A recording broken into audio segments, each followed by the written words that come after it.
अब आप लोगों ने अभी वित्त मंत्री जी को सुना,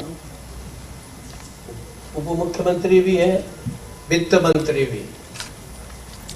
आपने चित्त लगा करके, यानी चित्त जानते हैं ना, कितने जानते हैं? हाथ खड़ा करो, चित्त माने सब जानते हैं। आपने चित्त लगा करके खेती की, मेहनत की और आपको पुरस्कार भी मिल गया। लेकिन हमारे वित्त मंत्री जी ने भी अपना चित्त खोल दिया और कहा कि अगली बार आपका पुरस्कार बहुत ही बड़ा हो जाएगा। कितना? 5 लाख 5 टाइम। हाँ, क्या 5 संभर तक का? नहीं 5 संभर तक का। हाँ ऐसा है। तो इतना हमारे वित्त मंत्री जी है, मुख्यमंत्री भी है, इतना सुंदर आपको घोषणा करके है, तो एक बार उनके लिए ताली तो बजाओ।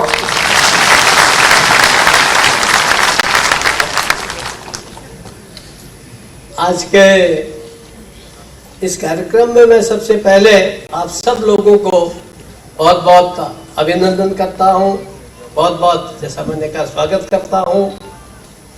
और आपके साथ साथ आपने तो अच्छा काम किया ही, पर ये जो दादा भुसे जी है मंत्री जी, ये दादा भुसे ऐसे मंत्री हैं, ये आप लोगों के जो जंगल से भाजी लाते हो वो मेरे यहाँ पहुंचा करके मुझे खिलाते हैं। यानी घर वाली भाजी तो आपकी दुकान में मिल जाती है, पर जंगल की भाजी ये हमको घर में लाके खिलाते हैं। तो मुझे इनको देख करके लगता है कि भाई नहीं, मेरे जो आई बड़ील भी याद आ जाते हैं, वो भी बड़े प्यार से खिलाते थे। तो इनका भी मैं मनपूर्वक अभिनंदन स्वागत करता हूँ। अपने अधिकारीगण इन सब ने भी बड़ा परिश्रम किया है। अभी मंत्री जी बता रहे थे कि आपके लिए जेवण की, भोजन की बढ़िया व्यवस्था है, कहीं अच्छे होटल में खिला रहे ऐसे।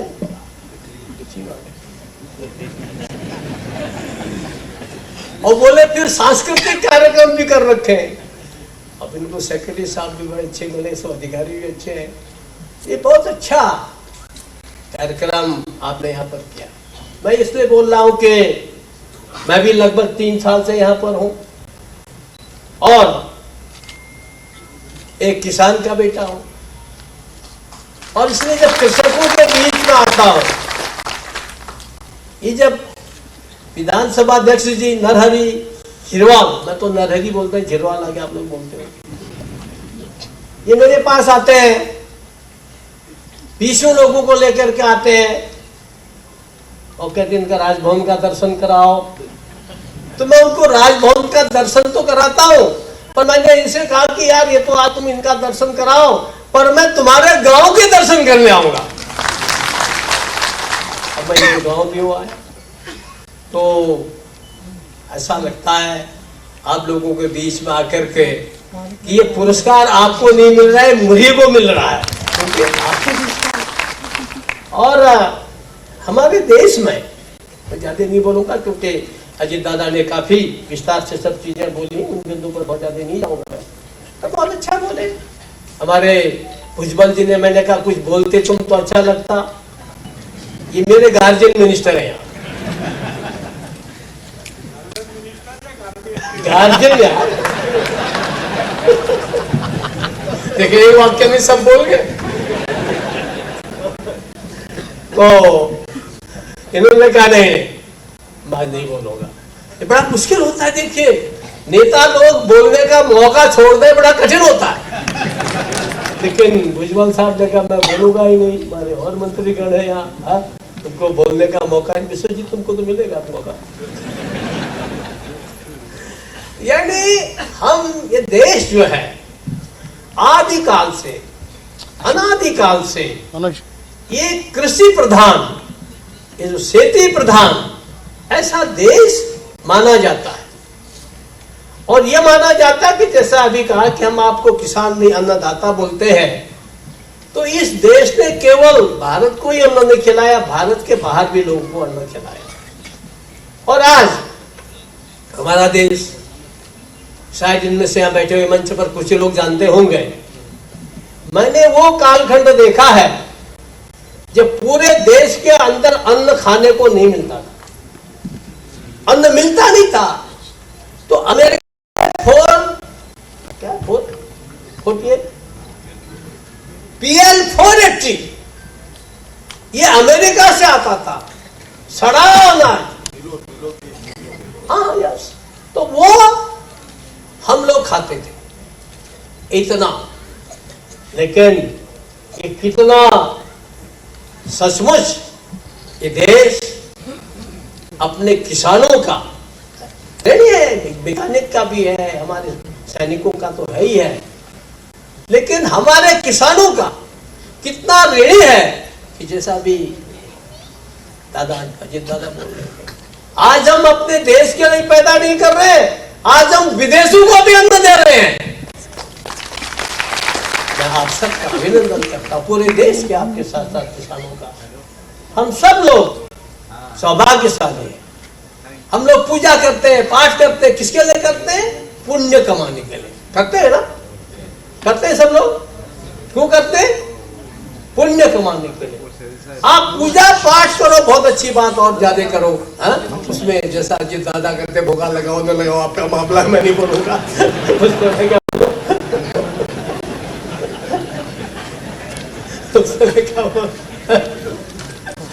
लेकिन आप जो है पूजा करो, मैं भी करता हूं, लेकिन जो आप अपने खेत में, अभी बहुत डिमांड है, इतनी डिमांड है खेती की, अच्छे उसके पूरे दादा ने बताया, मैं उस विषय पर ज्यादा नहीं जाऊंगा, अच्छा मेरा विषय खुद ही भूल गए वो। ये जो ऑर्गेनिक खेती, सेंद्रीय खेती, इतनी डिमांड है। अब आप बताइए कि आपके महाराष्ट्र में ही मुझे राजभवन में एक प्रोफेसर हिमरे आ गए, बोले सर मैं एक खोज कर रहा हूं, बोले कि मैंने किसानों को जो खेती है, उपज है, उसको GI टैगिंग करा करके उसकी 4 दाम दिलाई है। मैंने कहा मैं कैसे मानूंगा मिस्टर प्रोफेसर हिमरे। तो वो मेरे पास किसानों को लेकर के आए, बड़ी बड़ी केले का लेकर के आए, दाल लेकर के, फला लेकर के सब लोग आए, और उन किसानों ने मुझसे कहा, जलगांव के भी थे, उधर पुणे साइड के भी थे, उधर काफी आगे पुणे से आगे के थे, उन लोगों ने मुझसे कहा कि सर हमारा केला तो सीधे अमेरिका जा रहा है, ब्रिटेन जा रहा है, और हमको 4 दाम मिल रहे। तो बताइए, तो इसका मतलब क्या है कि हम अच्छी खेती तो कर ही रहे हैं। मैं तो अपने उत्तराखंड से आपके यहाँ लोगों को बुलाता हूं, सीखो महाराष्ट्र से, बुलाता हूं। नासिक तो ठीक है, हमारे घेरवाल साहब का क्षेत्र बड़ा गरीब जैसा है, परंतु अगल बगल में जाता हूं, जहां देखो वहां क्या है, ताड़ीम, अनार में ताड़ीम ही करते हैं, कांदा, ओनियन, क्या क्या चीजें यार, इतनी चीजें पैदा होती है कि ऐसा लगता है यहाँ स्वर्ग है।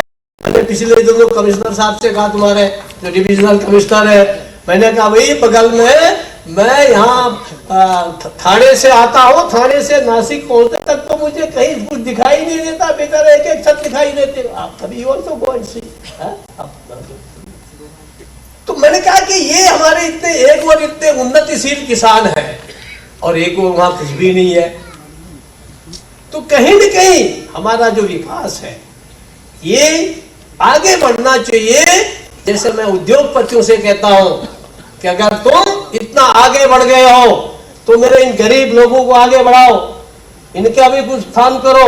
ऐसे ही हम में से जो इतने अच्छे किसान हैं, जिनको पारितोषिक मिल रहा है, पुरस्कार मिल रहा है, ऐसे किसानों से भी मेरा निवेदन है कि हम यदि अपने अगल बगल के लोगों को इस प्रकार से आगे बढ़ाएंगे तो हम पुण्य का काम करेंगे, क्योंकि सब उठेंगे। मान लो हम बहुत हो गए, टाटा बिरला अडानी अंबानी बन गए बहुत सारे, लेकिन ज्यादातर अगर वैसे रह गए तो क्या होगा? कुछ ही होगा। तो कैसे होना चाहिए? सब आगे बढ़ने चाहिए। ये मैं अधिकारियों से भी बोल रहा हूँ और आपसे भी बोल रहा हूँ कि हम अच्छी खेती करते हैं, हमको पुरस्कार मिल रहा है, हमारा सम्मान मिल रहा है, हमारा अभिनंदन किया जा रहा है। हम और 2 लोगों को बढ़ाएंगे तो आपको उतना ही आनंद आएगा जितना आपके घर में एक मुर्गा मुर्गी पैदा होने पर आता है, इतना आनंद आएगा। इसलिए थोड़ा सा ही कोशिश करिए, हम आगे को बढ़े और हमारे साथ के लोग आगे बढ़े। खेती के लिए जैसा हमारे अजीत दादा ने बोला है, बहुत सारे काम स्टेट गवर्नमेंट कर रही है, बहुत सारे काम हमारे केंद्र की सरकार कर रही है। यानी मुझे तो पता लगा कि अभी मैं मुझसे साहब से पूछ रहा था, दादा साहब से, मैंने कहा वो एक का क्या किसान रेल है क्या? मैंने किसान रेल आती की नहीं आती है? तो उन्होंने कहा किसान रेल आती है। आप कुछ करिए तो प्रदेश सरकार, केंद्र सरकार आप 2 कदम बढ़ा दो तो केंद्र और प्रदेश सरकार आपके लिए 4 कदम आगे बढ़ेगी, निश्चित बढ़ेगी। अनेक प्रकार की योजनाएं, मैं डिटेल में नहीं जाऊंगा, केंद्र की है, प्रदेश की है, किसानों के हित के लिए लगातार चला जा रहा है, कोशिश की जा रही है। मुझे पता है विदर्भ और मराठवाड़ा में कितना सूखा पड़ता है, पानी का कितना अभाव है, हम लड़ रहे हैं। हमारे अजीत दादा भी मुझे बताते हैं, केंद्र से बोलो, हमारे सिंचाई मंत्री पाटिल साहब भी बोलते हैं, आप भी राज्यपाल जी बोलो, हम कोशिश कर रहे हैं कि ये सारी आपकी डिमांड्स जो कि लंबी है, एक दिन में पूरी नहीं होते, लेकिन ये जल की समस्याएं, सिंचाई की समस्याएं, ये भी पूरी होंगी। परंतु जितना पानी हमारे पास है उसका हम कैसे उपयोग करें, किस ढंग से, ये जो ड्रिप्स आपकी पद्धति है, यानी ड्रिप पद्धति नहीं आई है ना, ड्रिप, अगर आप ड्रिप पद्धति करोगे तो पानी की बचत कराओगे। और ऐसे ही अब मैं यूनिवर्सिटी में गया, यूनिवर्सिटी में मैंने कहा क्या है, किसानों को कुछ फायदा करते हो तुम, कहेगी यूनिवर्सिटी खोल दी हमारी सरकार ने। तो मैंने किसानों को बुलाया, तो किसानों ने कहा नहीं नहीं हमको ये फायदा हो रहा है, ये फायदा और फायदा से। और मैं आपको इसलिए बोल रहा हूं कि आपको इतने यहाँ कृषि विश्वविद्यालय और कृषि कॉलेज है, अभी दादा कह रहे हैं राज्यपाल जी और खोलो, अरे मेरा क्या जा रहा, तुम एक हो तो 2 के आदेश कर देंगे है?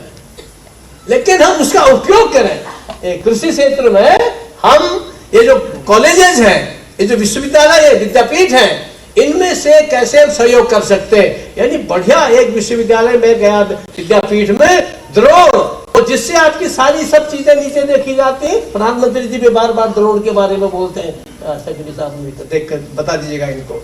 तो ड्रोन का उपयोग क्या करना, और काफी चीजें उन्होंने अच्छी चीजें यहाँ के यूनिवर्सिटीज में बनाई जा रहे हैं। मुझे लगता है कि वो जो नई नई हमारे यंत्र आ रहे हैं, नई नई चीजें हमारे सामने आ रहे हैं, उनका उपयोग करना भी हम सीखें। और एक चीज और आपसे निवेदन करूंगा कि जैसा अभी ऑर्गेनिक बोला, हमारे जो गुजरात के राज्यपाल हैं, उन्होंने, वहां हरियाणा के रहने वाले हैं, उन्होंने अपने महाविद्यालय में, अपने क्षेत्र में प्राकृतिक खेती शुरू की है।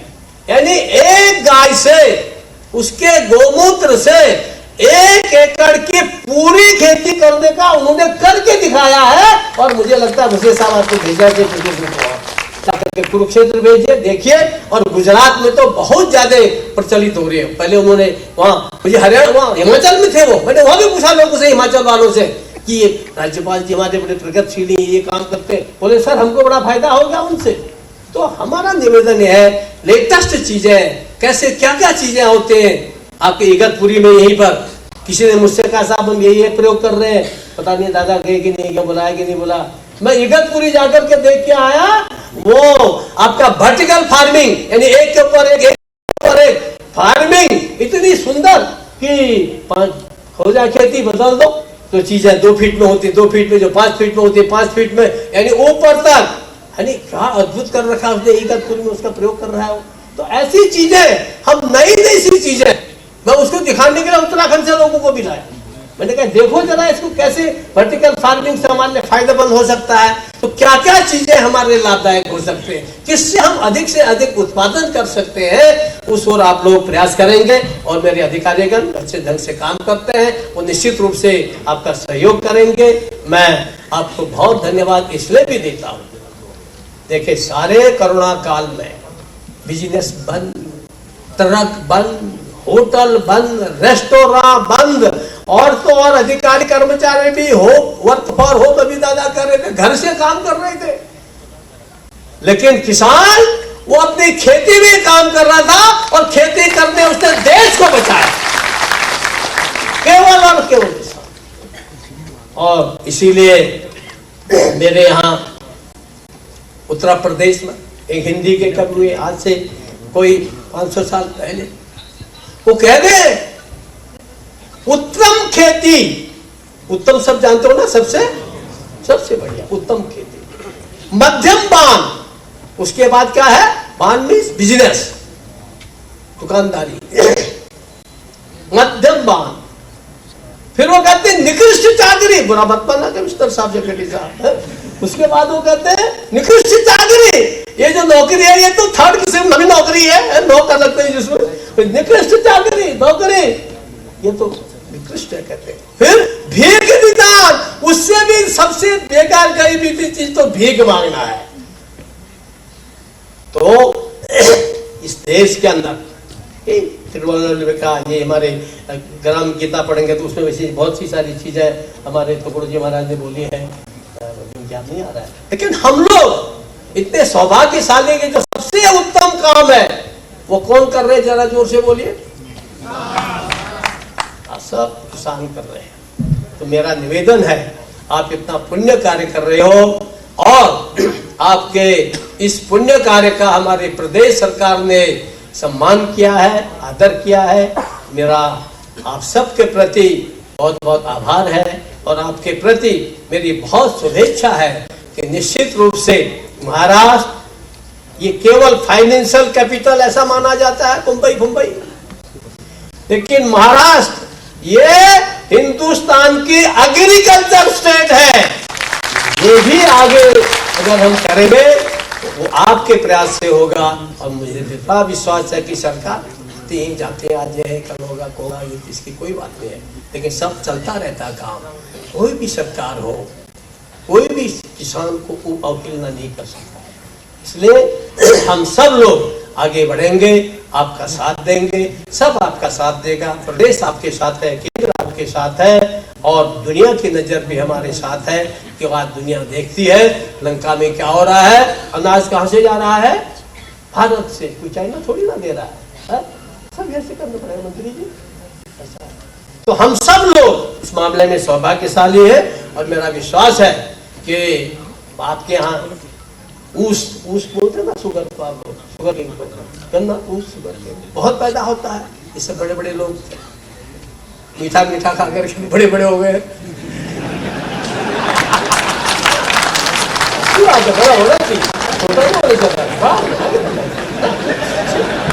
अच्छी बात है। अब लेकिन अब आजकल क्या होगा कि इतना महंगा हो गया, बेचारा किसान उगा है, अब जब न किसान को फायदा न बड़े लोगों को फायदा, तो हमारे गडकरी जी ने पिछले 10 सालों से नारा दे रखा है लगातार। राम नायक तो मुझे कब मंत्री थे तब बोलते थे भाई ये जो है इथेनॉल बनाओ, तो वो भी फायदे का होगा। इथेनॉल बनाने की भी पूरी योजना बनी और वित्त मंत्री जी थोड़ा सहयोग करेंगे आप और कोशिश करेंगे। इथेनॉल बनेगा तो उसमें भी आपको कहीं नुकसान नहीं, आपका भी लाभ और मिल मालिकों का भी लाभ, सबका लाभ, बाकी कुल मिला के देश का लाभ। इसलिए हम उस दिशा में आगे बहुत से अच्छा सुधारेंगे, अच्छा काम करेंगे। मैं बहुत सचमुच इतना आनंद आया आपके बीच में आकर के, क्योंकि अजीत दादा को भी जाना है, मुझसे कह रहे भाई मुझे जल्दी आना है। अरे मैंने कहा भाई भगत दादा को भी जल्दी जाना है, अजीत दादा को जाना है। हमारे दादा मुझसे नाराज होंगे कि खाने पर हमारे साथ नहीं आ रहे हो, जेवन के लिए नहीं आ रहे हो, लेकिन थोड़ा समय का अभाव है। फिर भी एक बार पुनः एकदा सर्व शेतकरी बंधू भगिनीनो हार्दिक अभिनंदन करतो, अपना उज्जवल भविष्यासाठी माझ्या शुभेच्छा देतो। बहुत बहुत धन्यवाद। जय महाराष्ट्र, जय। एबीपी माझा, उघडा डोळे बघा नीट।